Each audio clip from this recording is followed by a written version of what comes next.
मुगलों का वो चापलूस अंग्रेज जिसने डाली थी भारत को गुलाम बनाने की नींव मुगल शासनकाल में 415 साल पहले आज के ही दिन ईस्ट इंडिया कंपनी का पहला जहाज हेक्टर भारत पहुंचा था। इस जहाज से कप्तान विलियम हॉकिंस भारत आया था, जिसने 5 साल तक मुगल बादशाह जहांगीर की गुलामी की और भारत में कंपनी की नींव डाली। 1608 में ईस्ट इंडिया कंपनी का पहला जहाज भारत पहुंचा था, जिसका कप्तान विलियम हॉकिंस था। इतिहास में 415 साल पहले आज के ही दिन ऐसी घटना घटी थी जिसकी बदौलत भारत गुलामी की जंजीरों में जकड़ा था। विलियम हॉकिंस, वही हॉकिंस जिसने 5 साल तक मुगलों की गुलामी की और भीतर ही भीतर भारत की जड़ें खोदता रहा। सन 1608 में 24 अगस्त को ईस्ट इंडिया कंपनी का पहला जहाज हेक्टर भारत के सूरत बंदरगाह पर पहुंचा था। उस समय सूरत समुद्री व्यापार का बड़ा केंद्र हुआ करता था। मुगल भी दूसरे देशों के साथ इसी तट से व्यापार करते थे। ईस्ट इंडिया कंपनी की चाहत यहां कंपनी स्थापित करने की थी, लेकिन मुगल बादशाह की इजाजत के बिना यह संभव नहीं था। जबकि मुगल बादशाह से मुलाकात का यह वो दौर था जब मुगल साम्राज्य की बागडोर जहांगीर के हाथों में थी। 1600 में ईस्ट इंडिया कंपनी की स्थापना के बाद कई बार राजदूत मुगल दरबार में उपस्थित हो चुके थे और भारत से व्यापार का अधिकार मांगा था। इसी के बाद कंपनी के पहले जहाज हेक्टर तो भारत में आने की अनुमति मिली थी। हॉकिंस अपने साथ इंग्लैंड के तत्कालीन राजा जेम्स प्रथम का पत्र लेकर आया था, जिसे जहांगीर के पास पहुंचाया जाना था। भारत पहुंचने के बाद वह सीधे जहांगीर से मिलने पहुंचा। जहांगीर के दरबार में की गुलामी विलियम हॉकिंस को अंग्रेजी के साथ तुर्की और फारसी का अच्छा ज्ञान था।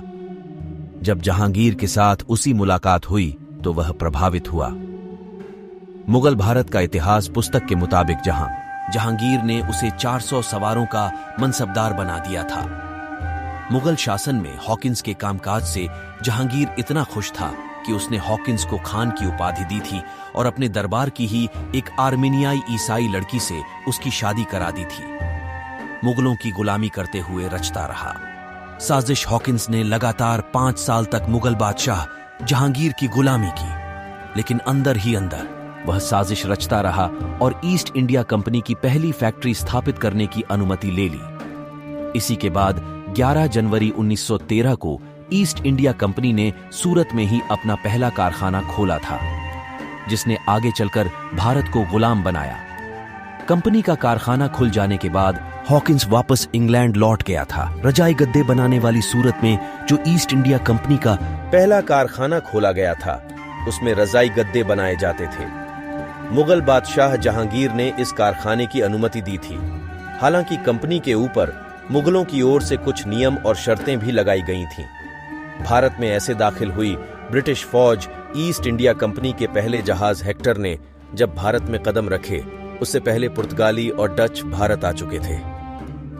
मुगल दरबार में भी इनका अच्छा प्रभाव था, लेकिन जब हॉकिंस से कारखाने की अनुमति ले ली तो पुर्तगाली और डचों को यह अखर गया। जहांगीर से भी उनके संबंध खराब हुए। इसके बाद 1616 में अंग्रेजी राजदूत सर टॉमस रो भारत आया, जिसने नूरजहां और खुर्रम को तमाम तोहफे देकर उन्हें खुश किया और फिर जहांगीर से भारत में कंपनी की सेना लाने की अनुमति ले ली। मुगल भारत का इतिहास पुस्तक के मुताबिक टॉमस रो का तर्क था कि पुर्तगालियों के साथ हो रहे संघर्ष से बचने के लिए उन्हें सुरक्षा की आवश्यकता है। इसके लिए वे सिर्फ मुगल सेना के भरोसे नहीं रह सकते। इस फरमान के बाद ही भारत में ब्रिटिश सेना दाखिल हुई और धीरे धीरे कंपनी ने अपना वर्चस्व स्थापित कर दिया। तो दोस्तों, कैसी लगी आपको हमारी यह वीडियो? अगर आप ऐसी ही और इंटरेस्टिंग वीडियो देखना चाहते हैं तो हमारे चैनल को सब्सक्राइब कर लें और बेल आइकन का बटन दबा दें, ताकि हमारी हर वीडियो की नोटिफिकेशन आप तक पहुंचती रहे।